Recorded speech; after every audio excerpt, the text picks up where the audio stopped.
Greetings, guys. Welcome back to my channel. My name is Monette, and this is my channel, Evolve with Monette. For those of you that are new here, I am a professional intuitive empath. I'm going to jump right into the title of the video. Betty White and Alan, eternally. Real love never dies. It has been said upon Betty White's last days and her last words that her focus was intently upon her husband, that her last words were Alan, Alan, Alan, repeatedly, leaving me to believe that somebody who has channeled people's loved ones that have crossed over and also had my own near death experiences that she did in fact see the love of her life. He was there to greet her when she crossed over, and that delighted me. It only confirms what I have been building to my data bank regarding what we can know about crossing over and the afterlife. There was an interview done with Larry King and Betty White, both now passed on, and they were in up in age, and he questioned her about the afterlife and her thoughts on it, and she said she was infinitely curious because her mother had said to her, there is everything on life that we can figure out and know, but that is the one great mystery. And it was funny that she was talking about her mother because it reminded me of her character from the Golden Girls back in St. Olaf and the wisdom that her mother often espoused. So maybe there was some truth to that in some way, and it delighted my heart to see it come full circle. But she said, I'm so curious. And he said to her, Larry King, you have no fears about it? You're not worried about going on? And she was like, absolutely not. I'm excited to go. I am curious. I mean, her attitude about death and embracing it was phenomenal. I've never seen anybody be so exuberant about crossing over. She was just as wide eyed and innocent and interested in life as Rose Nyland would be on the Golden Girls, and just as beautiful. And it was a beautiful thing to see. So, upon reading the articles that any of you guys can go and find, that is what her last words were Alan, Alan, Alan. And that is a thing that will happen when we cross over. And it's something that even though I've only had a limited experience, this is something that you hear echoed by many near death experiences, of which I immersed myself in after mine to make sure that I hadn't, in fact, lost my mind, even though I knew that this was always the trajectory of my life to understand this on a deeper level.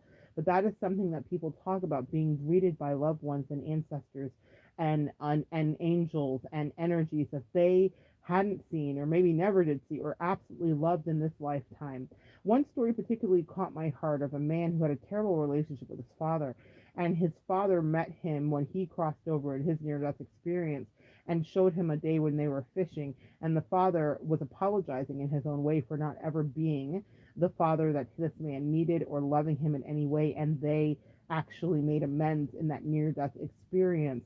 So it's not always just the love and light and the brightness of energy in this lifetime. It will also be sometimes the healing that needs to happen from people that we never could reconcile with while we were here. I know for a fact my father has crossed over, and we did not have a good relationship while he was here. But my God, has he come through as a warrior in the afterlife to help me release fears, release limitations, release toxic people and situations. I cannot deny the way he shows up. The synchronicity is incredible. But that's how he is now showing me love as he sojourned on and doing the rest of his work.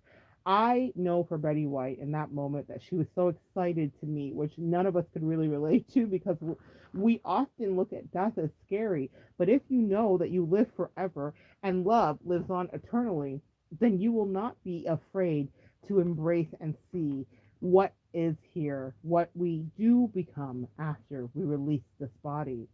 Betty was ready. She lived her life to the fullest, and I talked about it. But I just wanted to pop on here quickly and say that love lives eternally. A lot of us get caught up in our twin flame soulmate journeys while we're here, but my God, Betty White had one really with Alan. In fact, I researched it in the days after she passed on and realized she never remarried after him. For whatever reason, that was her person. And he died of, I believe, pancreatic cancer.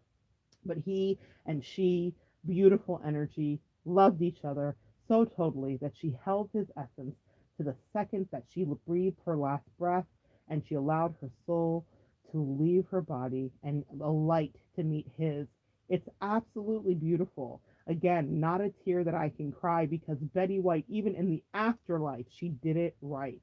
She was a divine feminine through and through, absolutely absolutely grounded, absolutely helping everyone she was around. And she had beautiful experiences and a world, as you can see, that loved her.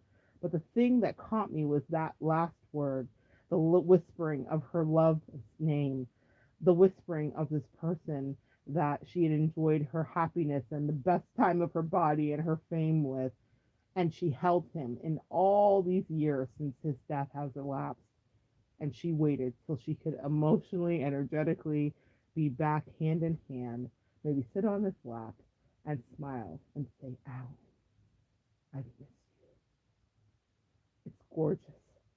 Leave it to Betty White to leave. Every time I say I'm not going to cry about her, I can't help it.